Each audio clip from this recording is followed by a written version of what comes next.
lesson here won't be a very long one, just about matching things up in the swing, matching up certain criteria that will help you become a better player. Certain things in your swing are going to create steeper angles that are coming down steep into the ball and coming downwards or cutting across. And other things you can do can shallow the club. And obviously you need a combination of both to produce good shots. Too many of one and not enough of another will create bad golf shots. So let's go over some things. So if you have a really strong grip, that's all well and good, but when you have that strong grip, naturally you're going to have a more closed club face, which again at the top may look like that, but at impact it's going to point to the left. If you have your normal releasing motion of kind of a forearm roll like so.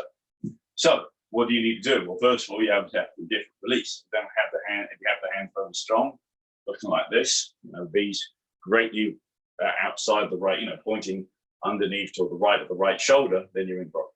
So then your release, first of all, can't be a rolling release. We don't want that.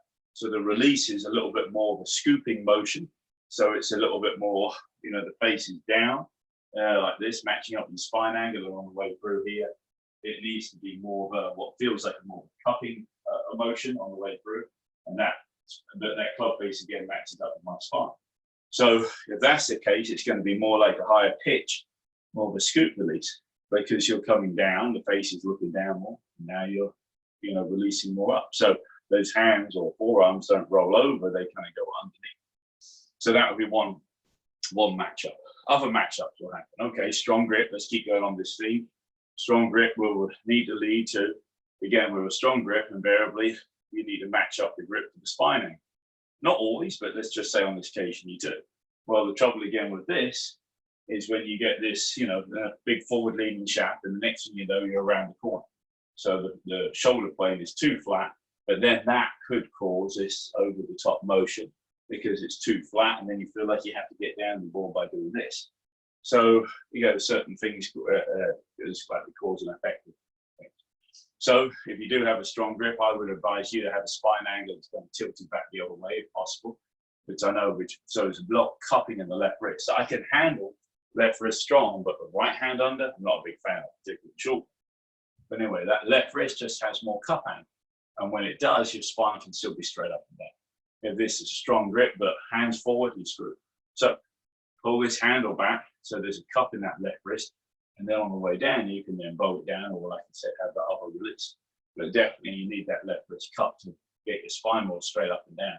And that will get at least that club going back on a better play. Also, hopefully, your shoulders will be there. Your spine is more up and down, and then your shoulders won't be this flat shoulder plane, but they can have a better spine tone.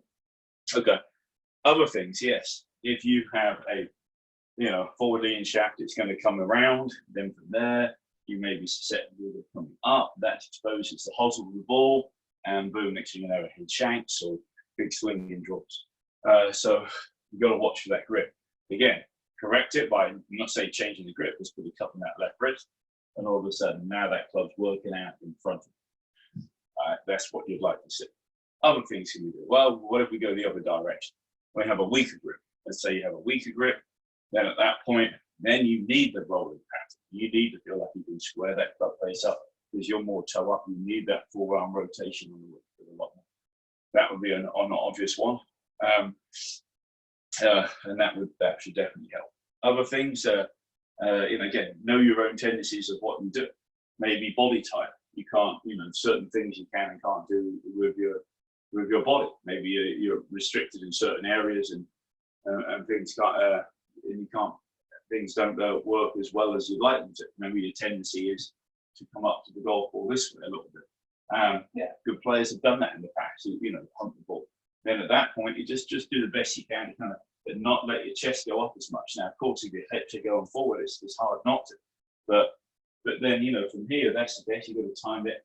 Just try to feel like your arms are coming down like so. So even if you've gone toward it, at least keep your chest over, and try to keep the chest on top best you can. Feel like your hands are maybe turning down a little bit through impact. Square the face up to compress the ball. All right, what else? So your arms have to feel like a Jim Furyk, feel like they're in a little bit. That's okay, What other things can you do then? Well, what about if your tendency is, let's say an over the top play. So, over the top, but usually some of the telltale signs are clear on the back. So again, if you're an over the topper, it's not like you want to hit a golf ball there and the club's back here. Naturally, this would be the line you want to swing. So first thing I think with clubs is tension. Maybe it's a perception problem. So maybe you're feeling like, hey, I want to throw the hands at the club because you want to hit it hard. So you straight away. Best players don't accelerate. They're in fact fairly passive at this stage. Yeah, they are coming forward with some sport, but they're also not, they're passive in the right hand, not throwing that right hand right forward.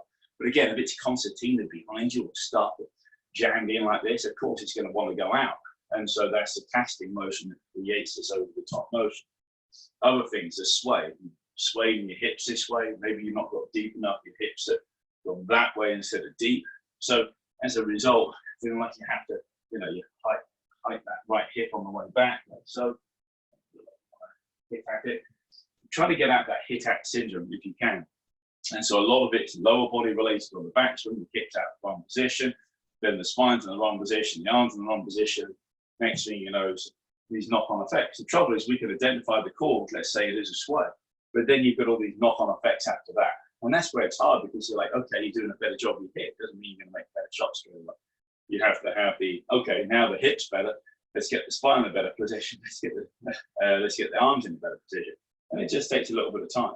And you have to overkill those motor pattern drills of change to be able to facilitate that.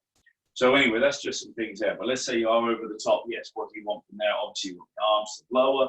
You want the lower body to be slightly ahead of the upper body on the way down, so they're going to feel like you can, create a little bit more separation, rather than upper body leading, a little bit more lower body leading, and if you let those arms drop compared to what you've done in the past. I'm not saying this is the position you want to be in, but the feeling is you may want to feel. And then those arms at least drop down, and at least it gives you a pattern of the club coming behind. The other thing is in the hands, let that left wrist bow, let it drop down.